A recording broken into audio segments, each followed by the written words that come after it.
Будем жарить. Это фермер, блядь, на УАЗике. Что, Коль, так и не появилась? Это агроволокно, Не, да? пока нет, Костян.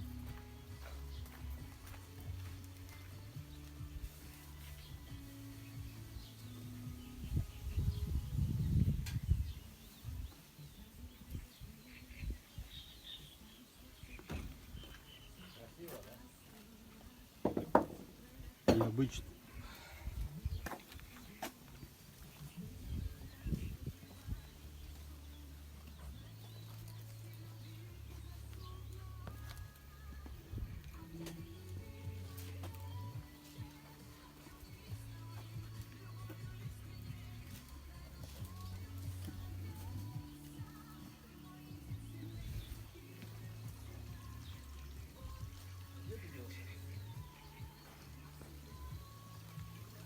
Хочу, куда ты поехал?